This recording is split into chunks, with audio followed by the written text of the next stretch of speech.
పెద్దలారా మిత్రులారా అందరికీ నమస్తే. ఇది మూవీ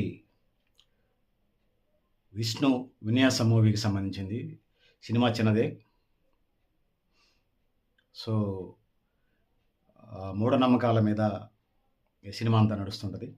క్లైమాక్స్‌లో మూఢనమ్మకాలు లేవనేది చెప్పే ప్రయత్నం చేస్తారు. హీరో. హీరోయిన్‌కి 10 దశాబ్ద కాలంగా మనం కామెడీ కిట్స్ చూస్తా ఉంటాం.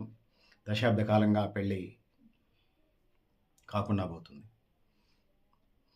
సో, ఓవరాల్‌గా ఏంటంటే, పేరెంట్స్ యాక్సిడెంట్‌లో చనిపోతే ఆ పాపని ఆహ్, పేరెంట్స్ దొరికినటువంటి పేరెంట్స్ పెంచుకొని ఆస్తిని 100,00,00,000 ఆస్తిని కబ్జా చేసే కార్యక్రమం. సంబంధించినటువంటి లాయర్ సలహాలతోనే ఆస్తిని చేసుకునే ప్రయత్నం చేస్తారు. అందుకోసం వచ్చినటువంటి సంబంధాలన్నిటిని గూడా క్యాన్సిల్ చేస్తా ఉంటారు. 2 మంగళసూత్రాల జాతకం అని చెప్పేసి చేసుకున్నటువంటి మొదటి భర్త 6 నెలల్లోపు చనిపోతాడని చెప్పేసి ఈ క్రమంలో అసలే బాగలేక జీవితం సంకనాకిపోయి హీరో వస్తా ఉంటాడు. హీరోకి హీరోయిన్ పరిచయం అవుతది.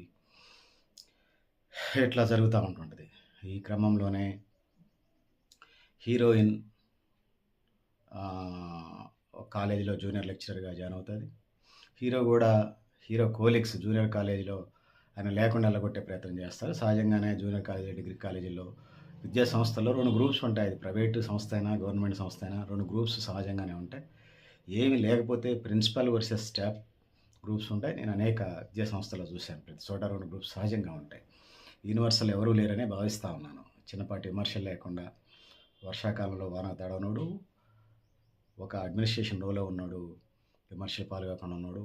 చరిత్రలో లేదు విమర్శల పాలు కాకుండా ఉన్నది. సో, అట్లనే జూనియర్ కాలేజీలో హీరోయిన్‌కి అసిస్టెంట్‌గా అంటే లెక్చరర్ అయితే ఫ్యాకల్టీగా జాయిన్ చేసుకుంటారు. ఈ క్రమంలో పరిచయం అవుతారు. జీవితం మీద పెళ్ళిళ్ళ మీద పెళ్ళిళ్ళు దశాబ్ద కాలం పాటు 10 సంవత్సరాల పాటు 2 మంగళసూత్రాల సమస్య ఉందని చెప్పేసి పెళ్లి అసలు కాకుండానే చేస్తారు. సో, పెళ్లి కాకపోతే అంటే పెళ్ళైన 21, 22 సంవత్సరాలకు పెళ్ళైతే ఆ పెళ్ళైన భర్తకే ఆస్తి వచ్చేలాగా డాక్యుమెంటేషన్ ఉంటది హీరోయిన్‌కి సంబంధించినటువంటి. అసలు పెళ్లి కాకుండా ఉంటే ఆస్తి అంతా వీళ్ళు అనుభవించొచ్చు చెప్పేసి ఎక్కడ లేని జగన్నాటకాలు ఆడుతా ఉంటారు. పెంపుడు పేరెంట్స్ ఆ కుటుంబం. హీరోయిన్‌కి సంబంధించి హీరో జర్నీ సాగుతా ఉంటది. చాలా పెద్ద బడ్జెట్ ఏం కాదు. కానీ కొద్దిపాటి బడ్జెట్‌తోనే ప్రేక్షకుల్ని మెప్పించే ప్రయత్నం చేశాడు. హీరో తన భుజాల మీద మోస్తున్నట్టుగా ఉంటది. సో, భయంకరమైన నవ్వులు, స్ట్రెస్ పోద్ది మీకు. ఎందుకంటే అంత స్ట్రెయిన్ చేస్తుంటాడు. దీనికి తోడు వాస్తు సిద్ధాంతాలు చెప్తా ఉంటారు. సో, జనరల్‌గా వాస్తు సిద్ధాంతాలను నేను నమ్మను. చేతబడులు, బాణామతులు నమ్మను.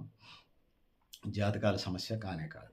ఎందుకంటే వీటన్నిటితోని పెట్టినటువంటి పెళ్ళిళ్ళు పెటాకులేని ఏం లేకుండా చేసుకున్నాయి మంచిగా అయినాయి. అంటే అండర్‌స్టాండింగ్‌ని బట్టి జాతకాలు ఆటి జాతకాలు చూసారా చూడలేదనేది ప్రధానమే కాదు నాకు తెలిసి. వాళ్ళిద్దరూ భార్యాభర్తల అండర్‌స్టాండింగ్, ఆ కుటుంబాలు, ఈ కుటుంబాల అండర్‌స్టాండింగ్ పని చేసుకొని బతకటం, దురలవాట్లకు దూరంగా ఉండటం ద్వారా మాత్రమే కుటుంబాలు బాగున్నాయనేది నేను చెప్పగలను. అంతకు మించి మరొకటి కాదు. సో, ఈ క్రమంలో ఎవరు చేసుకోవడానికి ముందుకు రారు. ఈ క్రమంలో హీరోయిన్‌కి చెప్పేస్తారు. సో, జూనియర్ కాలేజీలో ఎక్కడ కలుస్తారు, ఎక్కడికొచ్చేస్తుంటారు. 2 మంగళసూత్రాలు ఇది అంటే ఎవరు చేసుకోరనేది వాళ్ళ బలమైన ఫీలింగ్. హీరోయిన్ పేరెంట్స్‌కి సంబంధించి. సో, ఎవరు సావటానికి సిద్ధంగా ఉండరు కదా! సో, ఈ క్రమంలో అన్ని పితలాటకాల మధ్య హీరోయిన్‌ని హీరో పెళ్లి చేసుకుంటాడు. రోడ్డు దాటేటువంటి క్రమంలో కారొచ్చి గుద్దటం, ఆ కారు నుంచి మళ్ళీ పోతే లారీతోని ఇట్లా యాక్సిడెంట్లు చేసే క్రమంలో హీరో హీరోయిన్ పేరెంట్స్‌ని ఐడెంటిఫై చేస్తాడు. సో, హాస్పిటల్‌లో ఉండి డిశ్చార్జ్ అవుతాడు తర్వాత ఐడెంటిఫై చేస్తే. సో, హీరోయిన్ పేరెంట్స్‌ని, అడ్వకేట్‌ని ఆళ్ళందరిని చేస్తే అసలు నిజాలు బయటపడతాయి. సో, ఆ జాతకం అనేది దానికంటే ముందు జాతక చక్రానికి సంబంధించి ఇది చేసినప్పుడు 2 మంగళసూత్రాలు అనేది లేనే లేదు. ముఖ్యంగా హీరోయిన్‌కి 2 మంగళసూత్రాలు అంటే మొదటి చేసుకున్న భర్త 6 నెలల్లో చనిపోతాడని అసలు లేనే లేదనేది దాని సారాంశంగా ఉంటది. సో, ఇయన్నీ జరిగిన తర్వాత కథ కంచికి మనం ఇంటికి ముందు హీరోయిన్ రిక్వెస్ట్ చేస్తే హీరో పెంచిన పేరెంట్స్‌ని కూడా అక్కడ ఉంచుకునే ప్రయత్నం చేస్తాడు.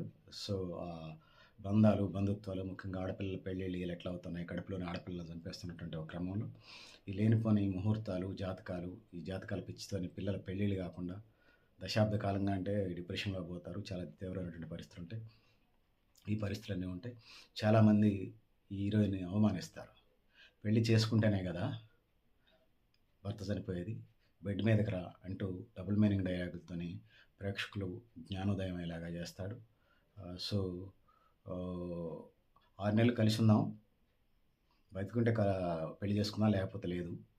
అట్లా డైరెక్టర్ వివిధ సందర్భాల్లో ఆ పెళ్లి చూపుల సందర్భాల్లో పెళ్ళికొడుకులతోని చెప్పించిన డైలాగులు ముఖ్యంగా ఈ జాతకాల పిచ్చున్న సమాజానికి కనువిప్పులాగా ఉంటుందనేది ఈ సందర్భంగా నేను తెలియజేస్తున్నాను.